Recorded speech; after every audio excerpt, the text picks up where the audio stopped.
ನಮಸ್ಕಾರ ಸ್ನೇಹಿತರೆ. ಪೊಲೀಸರು ಕಾರಣವಿಲ್ಲದೆ ಯಾರನ್ನಾದರೂ ಅರೆಸ್ಟ್ ಮಾಡಿದರೆ ಅಥವಾ ಸರ್ಕಾರಿ ಅಧಿಕಾರಿ ತನ್ನ ಕೆಲಸ ಮಾಡದಿದ್ದರೆ ಏನು ಮಾಡಬೇಕು?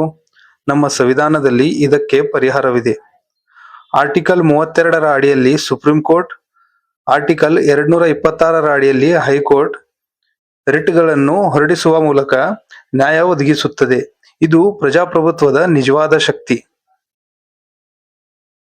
ನಮ್ಮ ಸಂವಿಧಾನದಲ್ಲಿ 5 ರೀತಿಯ ರಿಟ್ಸ್ಗಳಿವೆ. ಆ ರಿಟ್ಸ್ಗಳು ಯಾವುವು ಅಂತ ನೋಡೋಣ. ಫಸ್ಟ್ ಬಂದು ಹೇವಿಯಸ್ ಕಾರ್ಪಸ್. ಇದರ ಅರ್ಥ ಬಂಧಿತನನ್ನು ಹಾಜರುಪಡಿಸು. ಯಾರನ್ನಾದರೂ ಅಕ್ರಮವಾಗಿ ಬಂಧಿಸಿದರೆ 24 ಗಂಟೆ ಒಳಗೆ ನ್ಯಾಯಾಲಯದ ಮುಂದೆ ಹಾಜರುಪಡಿಸಲು ಈ ರಿಟ್ ಅನ್ನು ಹೊರಡಿಸಬಹುದು. ಎರಡನೇದು ಮ್ಯಾಂಡಮಸ್. ಇದರ ಅರ್ಥ ನಾವು ಆಜ್ಞಾಪಿಸುತ್ತೇವೆ. ಯಾವುದಾದರೂ ಸರ್ಕಾರಿ ಅಧಿಕಾರಿ ತನ್ನ ಕೆಲಸವನ್ನು ಸರಿಯಾಗಿ ಮಾಡದಿದ್ದರೆ ಕೆಲಸ ಮಾಡುವಂತೆ ಸೂಚಿಸಲು ಕೋರ್ಟ್ ಈ ಆಜ್ಞೆಯನ್ನು ಹೊರಡಿಸುತ್ತದೆ. ಮೂರನೇದ್ದು ಪ್ರೊಹಿಬಿಷನ್. ಇದರ ಅರ್ಥ ತಡೆಯಾಜ್ಞೆ.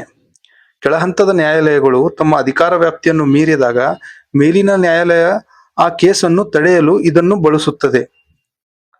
ನಾಲ್ಕನೇದು ಸರ್ಶ್ಯೂರರಿ. ಇದರ ಅರ್ಥ ಪ್ರಮಾಣೀಕರಿಸುವುದು.